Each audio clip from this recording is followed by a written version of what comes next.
प्रणाम है आप सभी का और स्वागत है आपका हमारे चैनल आत्म से अध्यात्म की ओर में। आज हम इस वीडियो के माध्यम से जानेंगे श्रीमद् भागवत महापुराण के पंचम स्कंद के 13वें अध्याय के विषय में। सतगुरु सतनाम आदिमाता अलख निरंजन हो बहुवांछित फल दुहक भंजन। ओम श्री गणसाय नमः। अथ त्रयोदशो अध्यायः। शीर्षक भवाटवी का वर्णन और रघुगढ़ का संशय नाश।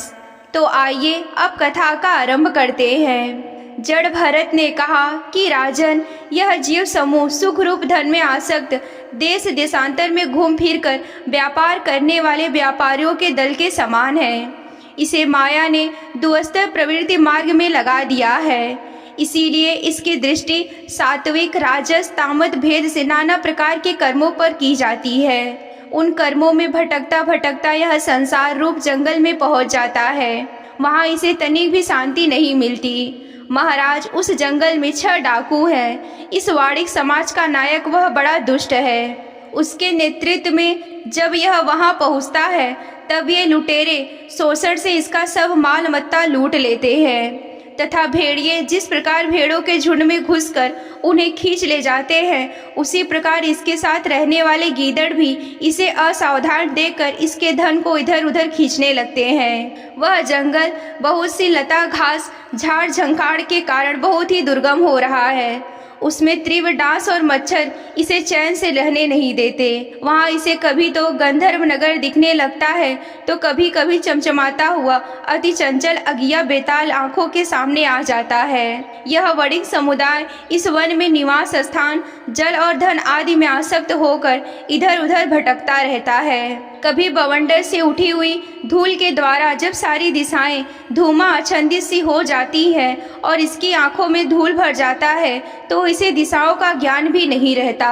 कभी इसे दिखाई न देने वाला झिंगुरों का कटु शब्द सुनाई देता है तो कभी उल्लुओं की बोली से इसका चित्त व्यथित हो जाता है। कभी इसे भूख सताने लगती है तो यह निंदीय वृक्षों का सहारा टटोलने लगता है और कभी प्यास से व्याकुल होकर मृग तृष्णा की ओर दौड़ लगाता है। कभी जलहीन नदियों की ओर जाता तो कभी अन्न न मिलने पर आपस में एक दूसरे की भोजन प्राप्ति की इच्छा करता। कभी दावा नल में घुसकर अग्नि में झुलस जाता। कभी यक्ष लोग इसके प्राण खींचने लगते तो यह खिन्न सा होने लगता। कभी अपने में अधिक बलवान लोग इसका धन छीन लेते तो कभी यह दुखी होकर शोक और मोह से अचेत हो जाता और कभी गंधर्व नगर में पहुंचकर घड़ी भर के लिए सब दुख भूलकर खुशी मनाने लगता। कभी पर्वतों पर चढ़ना चाहता तो कांटे और कंकड़ों द्वारा पैर में चलीनी हो जाने से वह उदास हो जाता। कुटुंब बहुत बढ़ जाता और उदर पूर्ति का साधन नहीं होता तो भूख की ज्वाला से संतप्त होकर अपने ही बंधु बांधवों पर खींचने लगता। कभी अजगर सर्प का ग्रास बनकर वन में फेंके हुए मुर्दे के समान पड़ा रहता। उस समय इसे कोई भी सुध-बुध नहीं रहती। कभी दूसरे विषैले जंतु इसे काटने लगते तो उसके विष के प्रभाव से अंधा होकर किसी अंधेरे कुएं में गिर पड़ता और घोर दुखमय अंधकार में बेहोश पड़ा रहता।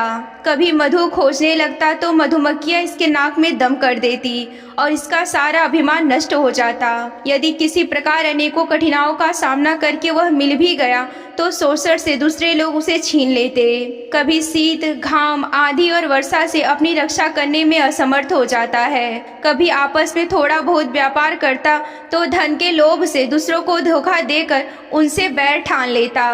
कभी कभी उस संसार वन में इसका धन नष्ट हो जाता तो इसके पास शैया आसन रहने के लिए स्थान और सैर सपाटे के लिए सवारी आदि भी नहीं रहते। तब दूसरों से याचना करता है। मांगने पर जब उसे अभिलषित वस्तु नहीं मिलती तब वह पराई वस्तुओं पर अनुचित दृष्टि रखने के कारण इसे बड़ा तिरस्कार सहना पड़ता।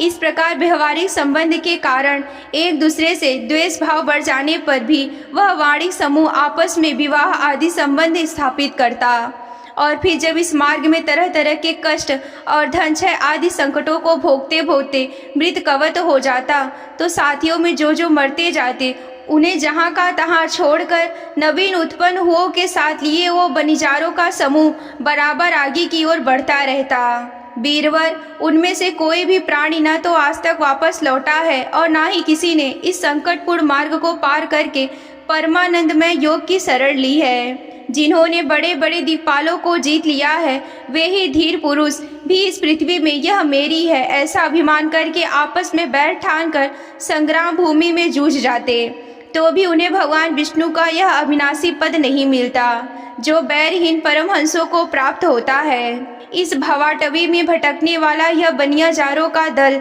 कभी किसी प्रकार लता की डालियों का आश्रय लेता है और उस पर रहने वाले मधुर भासी पक्षियों के मुंह में फंस जाता है, कभी सिंहों के समूह में भय मानकर बगुला, कंक और गिद्धों से प्रीति करता है। जब उनसे धोखा उठता है तब हंसों की पंक्ति में प्रवेश करना चाहता है, किंतु उसे उनका आचार नहीं सुहाता। इसीलिए वानरों में मिलकर उनके जाति स्वभाव के अनुसार दाम्पत्य सुख में रत रहकर विषय भोगों से इंद्रियों को तृप्त करता रहता और एक दूसरे का मुख देखते देखते अपनी आयु की अवधि ही भूल जाता। वहाँ वृक्षों में क्रीड़ा करता हुआ पुत्र और स्त्री के स्नेह पास में बंध जाता। शत्रु दमन यदि किसी प्रकार इसे आपत्ति से छुटकारा मिल जाता है तो यह फिर अपने गोल में मिल जाता है। जो मनुष्य माया की प्रेरणा से एक बार इस मार्ग में पहुंच जाता है, उसे भटकते भटकते अंत तक अपने परम पुरुषार्थ का पता नहीं लगता। रहुगण, तुम भी इसी मार्ग में भटक रहे हो, इसीलिए अब प्रजा को दंड देने का कार्य छोड़कर समस्त प्राणियों के सुहृदय हो जाओ और विषयों में अनासक्त होकर भगवत सेवा से त्रिक्ष किया हुआ ज्ञान रूप खड्ग लेकर इस मार्ग को पार कर लो। राजा रहुगण ने कहा कि अहो, समस्त योनियों में यह मनुष्य जन्म श्रेष्ठ है। अनन्या लोकों में प्राप्त होने वाले देव आदि उत्कृष्ट जन्मों से भी क्या लाभ है, जहाँ भगवान ऋषिकेश के पवित्र यश से शुद्ध अंतःकरण वाले आप जैसे महात्माओं का अधिकाधिक समागम नहीं मिलता। आपके चरणों कमलों का रज सेवन करने से जिनके सारे पाप ताप नष्ट हो गए हैं, उन महानुभावों को भगवान की विशुद्ध भक्ति का प्राप्त होना कोई विचित्र बात नहीं है। मेरा तो आपके 2 घड़ी के सत्संग से ही सारा कुतर्क मूलक अज्ञान नष्ट हो गया है। ब्रह्मा ज्ञानियों में जो वयोवृद्ध हो उन्हें नमस्कार है, और जो शिशु हो उन्हें भी नमस्कार है, और जो युवा हो उन्हें भी नमस्कार है, जो क्रीड़ारत बालक हो उन्हें भी नमस्कार है।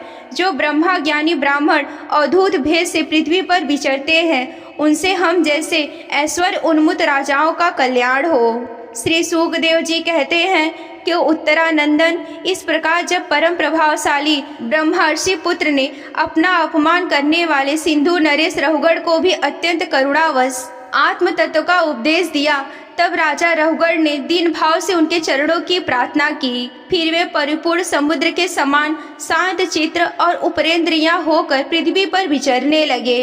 उनके सत्संग से परमात्म तत्व का ज्ञान पाकर शौबीर पति रघुवर ने अंतःकरण में अविद्यावश आरोपित देहात्म बुद्धि को त्याग दिया। राजन, जो लोग भगवत आश्रित अनन्य भक्तों की शरण लेते हैं, उनका ऐसा ही प्रभाव होता है। उनके पास अविद्या ठहर नहीं सकती। राजा परीक्षित ने कहा कि महाभागवत मुनिश्रेष्ठ, आप परम विद्वान हैं। आपने रूप का आदि के द्वारा अप्रत्यक्ष रूप से जीवों के जिस संसार रूप मार्ग का वर्णन किया है, उस विषय की कल्पना विवेकी पुरुषों की बुद्धि ने की है। वह अल्प बुद्धि वाले पुरुषों के समझ में सुगमता से नहीं आ सकता। अतः मेरी यही प्रार्थना है कि इस दुर्बोध विषय को रूप का स्पष्टीकरण करने वाले शब्दों से खोलकर समझाइए। यहीं पर श्रीमद् भागवत महापुराण के 5वें स्कंद का 13वां अध्याय समाप्त होता है। अगर आप श्रीमद् भागवत महापुराण की कथा में रुचि रखते हैं और विस्तार पूर्वक वर्णन यूं ही सुनना चाहते हैं, तो हमारे चैनल को सब्सक्राइब कर लें। ये अध्याय आप सभी को कैसा लगा हमें कमेंट करके बताएं। आज के वीडियो में बस इतना ही। मिलते हैं अगले वीडियो में। तब तक के लिए आप सभी को जय आदि शक्ति भोलेनाथ जी। हर हर महादेव।